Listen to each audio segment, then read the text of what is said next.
거듭난 사람의 세 번째 징표는 거룩함입니다. 또다시 사도 요한은 무엇이라고 말씀하고 있습니까? 의를 행하는 자마다 그에게서 난 자니 주를 향하여 이 소망을 가진 자마다 그의 깨끗하심과 같이 자기를 깨끗하게 하느니라. 참 하나님의 자녀들은 율법을 삶의 규칙으로 삼기를 기뻐합니다.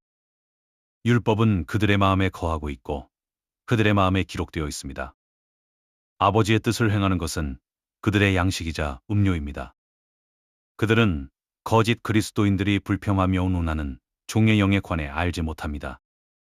그들의 몸과 영혼은 하나님의 소유이며 따라서 자기 몸과 영혼으로 하나님을 영화롭게 하는 것은 그들에게 즐거움이기 때문입니다.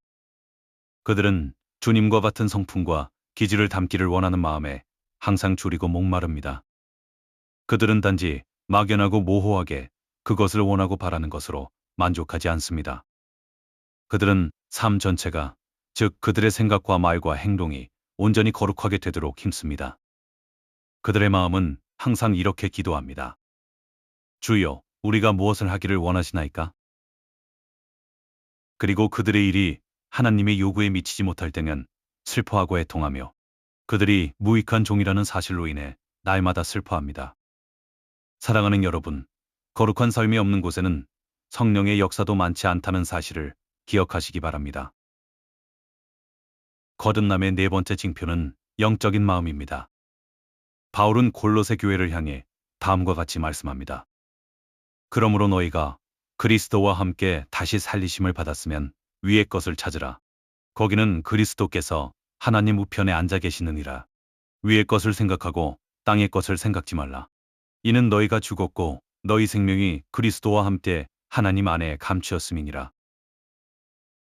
거듭난 사람은 가장 먼저 영원한 것들에 관해 생각합니다. 그는 더 이상 이 세상에 썩어질 것들에 마음을 주지 않습니다. 그는 나그네로서 세상을 바라보며 하늘을 본향으로 여깁니다. 부모와 떨어져 사는 아이는 부모에 대한 기억을 기쁨으로 떠올리며 부모를 다시 만나게 될 날을 소망 가운데 기다립니다. 그리스도인이 하나님을 생각하는 마음도 이와 같습니다. 그는 하나님 앞에 서게 될 날, 그래서 더 이상 그 앞을 떠나지 않게 될 날을 간절히 기다립니다.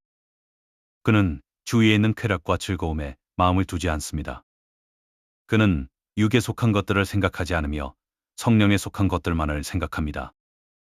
그는 하늘나라에 손으로 짓지 아니한 집이 예비되어 있음을 느끼며 그곳에 가기를 간절히 원합니다. 그는 이렇게 말합니다. 하늘에서는 주 외에 누가 내게 있으리요. 땅에서는 주 밖에 나의 사모할 자 없나이다. 거듭남의 다섯 번째 징표는 세상을 이기는 것입니다. 사도 요한의 말씀을 들어보십시오. 대저 하나님께로서 난 자마다 세상을 이기느니라. 세상을 이긴 이김은 이것이니 우리의 믿음이니라. 자연인, 즉 육에 속한 사람은 어떤 사람입니까? 그는 이 세상의 견해에 매여 사는 비참한 노예입니다. 그는 세상이 올바르다고 말하는 것에 동조하며 그것에 따라서 삽니다. 그는 세상이 잘못되었다고 말하는 것은 정죄하고 내어버립니다. 내가 만일 남들보다 더 엄격하게 산다면 사람들은 나에 대해 뭐라고 말할까? 이것이 바로 육에 속한 사람의 논리입니다. 하지만 거듭난 사람은 이 모든 것으로부터 자유롭습니다. 그는 더 이상 세상의 칭찬이나 비난, 세상의 조롱이나 찌푸리는 눈살에 영향을 받지 않습니다. 그는 자기 주변의 모든 사람이 지닌 신앙이 반드시 올바른 것이라고 더 이상 생각하지 않습니다. 그는 더 이상 세상이 뭐라고 말할까를 생각하지 않고 오직 하나님이 명령하신 바가 무엇인가를 생각합니다. 사람들 앞에서 그리스도에 대한 신앙을 고백하게 될 때 닥치게 될 어려움 같은 것을 괴념치 않게 되는 것은 참으로 영광스러운 변화입니다. 그는 그리스도께서 거룩한 천사들 앞에서 자기를 인정하실 것이라는 소망을 품고 있는 것입니다. 세상에 대한 두려움은 끔찍한 덫입니다. 수많은 사람들이 하나님을 두려워하기보다 세상을 훨씬 두려워합니다. 많은 사람들이 성경의 말씀보다 세상 친구들의 비웃음을 더 신경 씁니다. 영적인 사람은 이 모든 것에서 자유롭습니다. 그는 더 이상 세상의 견해라는 강물에 힘없이 떠내려가는 죽은 물고기가 아닙니다. 그는 모든 반대를 무릅쓰고 예수를 바라보며 끊임없이 위를 향해 힘차게 나아갑니다. 그는 세상을 이긴 사람입니다. 거듭남의 여섯 번째 징표는 온유함입니다. 이것은 다윗이 시편 3편에서 내 영혼이 젖된 아이와 같도다라고 표현한 마음입니다. 이를 두고 우리 주님께서는 우리에게 돌이켜 어린아이와 같이 되어야 한다라고 말씀하신 것입니다. 교만은 모든 자연인, 즉 육에 속한 사람을 우겨싸고 있는 죄입니다. 또한 이것은 수없이 다양한 모습으로 나타납니다. 천사들을 타락하게 하여 귀신들이 되게 한 죄가 바로 교만입니다. 많은 죄인들을 구덩이에 빠뜨리는 것도 교만입니다. 그들은 자기 신앙이 잘못되었다는 것을 알고 있습니다. 하지만 그들은 너무 교만하여 고개를 숙이고 자신이 알고 있는 바에 따라 행동을 취하지 못합니다. 교만은 가짜 그리스도인들에게서 항상 나타나는 것입니다. 그들은 항상 이렇게 말합니다. 우리가 바로 그 사람들이다. 우리만이 올바르고 우리의 길만이 하늘나라에 가는 확실한 길이다. 하지만 머지않아 그들은 넘어져서 원래 있던 곳으로 돌아가게 되며 결국 아무도 그들의 소식을 듣지 못하게 됩니다. 그러나 거듭난 사람은 겸손으로 옷 입고 있습니다. 그는 어린아이와 같은 마음, 그리고 상하고 통회하는 마음을 지니고 있습니다. 그는 자기의 약함과 죄악을 깊이 의식하고 있고 또한 넘어질까 크게 두려워합니다. 여러분은 그가 자신에 대한 신뢰를 표현하거나 자기가 성취한 것들을 자랑하는 말을 결코 듣지 못할 것입니다. 그렇게 하기보다 차라리 그는 자기 자신의 구원에 대해 의심하며 자신을 죄인 중의 괴수라고 부를 것입니다. 그는 다른 사람들의 허물을 들춰낼 시간이 없을 것입니다. 또는 이웃의 일에 참견할 여유도 없을 것입니다. 그는 속임수로 가득한 자기 자신의 마음, 자기 안의 옛 아담과 싸움을 벌이느라 바쁠 것이기 때문입니다. 자기 안에 내재하는 부패한 만큼이나 격렬하게 싸움을 벌여야 할 원수는 없을 것이기 때문입니다.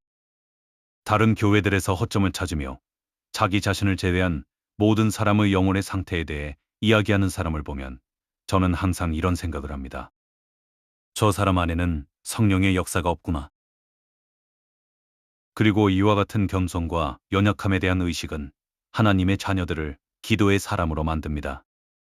그들은 자신들이 직면한 필요와 위험을 절감하고 있기에 그들에게 양자의 영을 주사 아바 아버지라 부르짖게 하신 분에게 나아가 우리를 도우시고 우리를 악에서 구해주시도록 끊임없이 간구할 수밖에 없음을 느끼는 것입니다.